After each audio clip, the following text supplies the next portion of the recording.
Doctor ద్వారా నిజం తెలుసుకున్న సుమిత్ర ఆస్తి దీపకు రాసిన దశరథ. ఇదంతా ఎలా జరిగిందనేది వీడియోని స్కిప్ చేయకుండా చివరి వరకు చూడండి.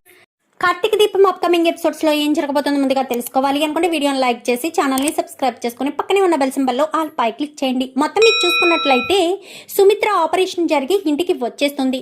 ఇటు దీప కూడా ఇంటికి వస్తుంది. కానీ దీప కడుపులోని బిడ్డ క్షేమంగానే ఉంది అని చెప్పిన తర్వాత దీపక్ ఆల్రెడీ ఆపరేషన్ జరిగింది కదా, ఆ విషయం ఇంట్లో వాళ్ళకి తెలియక దీపక్ ఏ ఆపరేషన్ జరగకుండానే తను ఎందుకు అంత నీరసంగా ఉంది, పైగా కడుపులో నొప్పి వస్తుందంటుంది.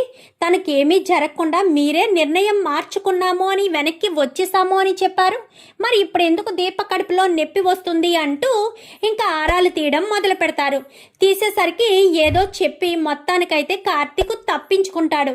కానీ ఇంకా సుమిత్రను చూడడానికి ఇక్కడ వచ్చిన వాళ్ళు వీళ్ళంతా కూడా దీప కడుపులో నొప్పిగా ఉంది అని చెప్తుంది వదిన.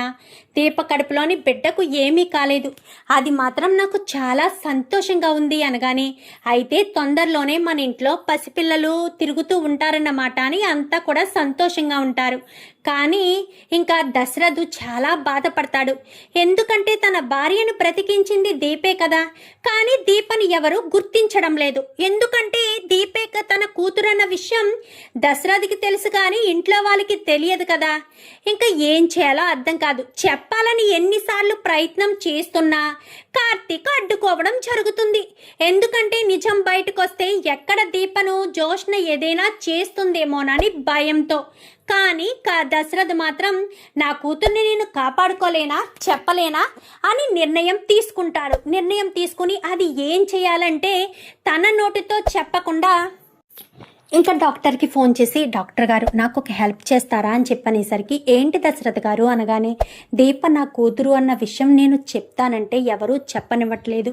ఎలాగా సుమిత్రను నేను తీసుకువస్తాను కదా, ఏదో రకంగా సుమిత్రకు దీపే తన కన్న కూతురు అన్న విషయం తెలిసేటట్టు మీరే చెయ్యాలి అంటూ చెప్పేసేసరికి, ఏం మాట్లాడుతున్నారు, అలా చేస్తే అని చెప్పాను. కానీ నా బిడ్డను నేను ఎలా కాపాడుకోవాలో తెలుసు.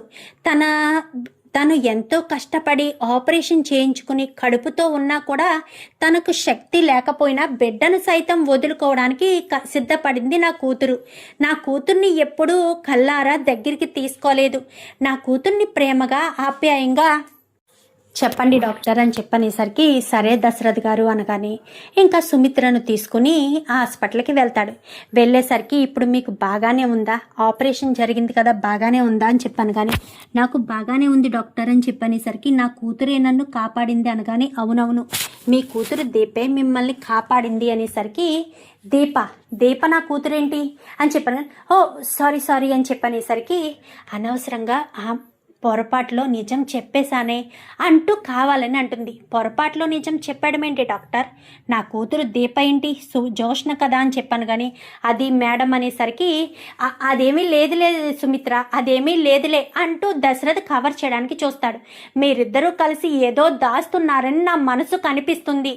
జోష్న ఆపరేషన్ జరిగినట్టు అనిపించట్లేదు, దీపం చూస్తే ఆపరేషన్ జరిగినట్టు నా మనసు కనిపిస్తుంది. నా పక్కన ఉన్నది దీపే అన్న ఆలోచన నా మనసుకు ఎందుకో దగ్గరగా ఉంది అని అనుకున్నాను. అసలు ఏం జరుగుతుంది చెప్పండి డాక్టర్, నా దగ్గర ఏదైనా నిజం దాస్తున్నారా ఏంటండి, మీరు కూడా నన్ను మోసం చేయాలని చూస్తున్నారా అని చెప్పాను. కానీ అది కాదు సుమిత్ర అని చెప్పనేసరికి, మీరు గనక నిజం చెప్పకపోతే నా మీద ఒట్టే అంటూ సుమిత్ర కాస్త తన మీద ప్రామిస్ చేసుకుంటుంది. అదే కదా కావాల్సింది వీడికి కూడా. సో ఏంటి సుమిత్ర, ఏం చేస్తున్నావు, నీకేమన్నా పిచ్చా అని చెప్పాను. కానీ పిచ్చి కాదు, అసలు ఏం జరుగుతుంది, నిజంగా జోష్న ఎవరి కూతురు, దీప ఎవరి కూతురు అని చెప్పనేసరికి, ఈ రిపోర్ట్స్ చూడండి మీకే తెలుస్తుంది అని చెప్పాను. కానీ రిపోర్ట్స్ చేతిలో పెడుతుంది. ఒక్కసారిగా అది చూసి సుమిత్ర షాక్ అవుతుంది.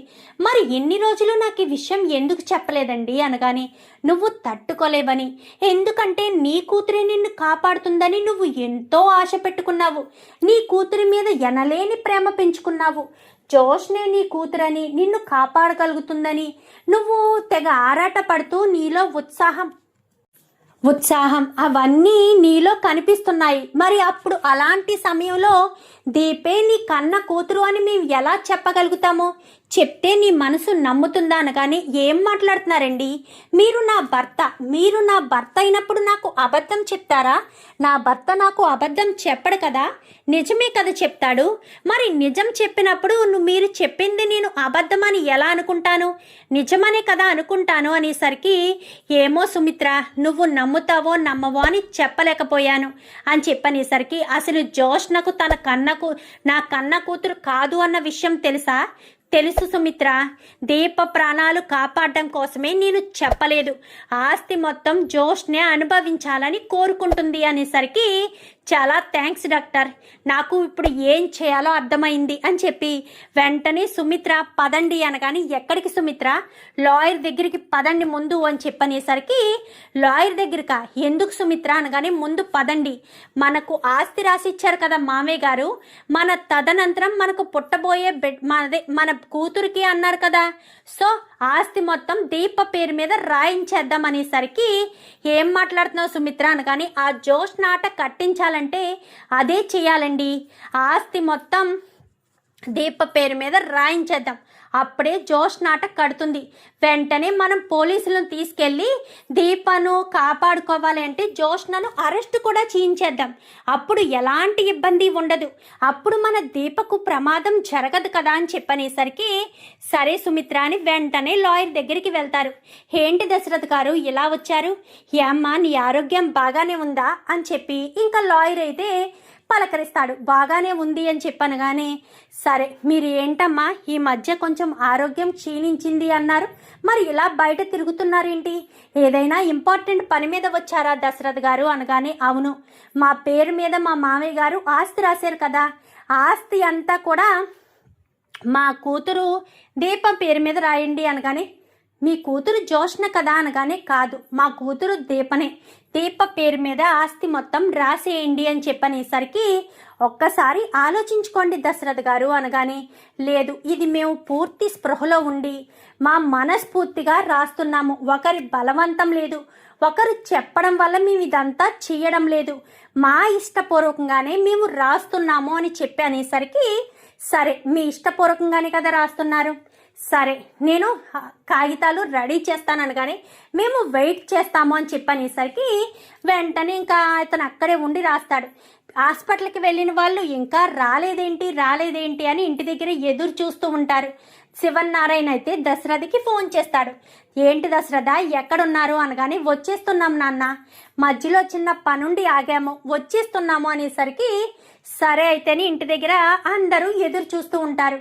ఆల్రెడీ డాక్టరు కార్తీక్కి ఫోన్ చేసి చెప్పేస్తుంది, మీ అత్తయ్య గారికి నిజం తెలిసిపోయింది, దీపే తన సొంత కూతురని, జోష్న దాసు గారి కూతురన్న విషయం చెప్పేశాను అనగాని, ఎంత పని చేశారు డాక్టర్ అనగాని, నేనైతే కావాలని చేయలేదు, మీ మామయ్య గారే నాకు ఫోన్ చేసి ఫోర్స్ చేశారు, ఆస్తి మొత్తం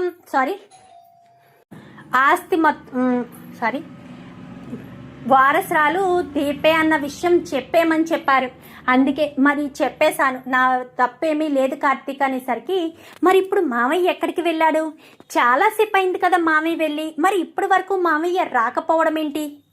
ఆస్తి మొత్తం ఏం చేయాలనుకుంటున్నారు అని చెప్పి అనుకుని వెంటనే ఫోన్ చేసేసరికి, ఏంటి కార్తీక్ అనగానే, ఎక్కడున్నారు మామయ్య అని చెప్పనగానే, లాయర్ దగ్గర ఉన్నాము, ఆస్తి మొత్తం దీప పేరు మీద రాసిస్తున్నాం మామయ్య, తొందరపడకండి మామయ్య, దీప ప్రాణానికి ప్రమాదం మామయ్య అనగాని, నువ్వేం మాట్లాడ కార్తీక్, వచ్చాక చెప్తాను నీ పని, నువ్వు నన్ను ఇంత మోసం చేస్తావని అనుకోలేదు కార్తీక్, వచ్చాక నీ పని చెప్తాను అంటూ చెప్తుంది.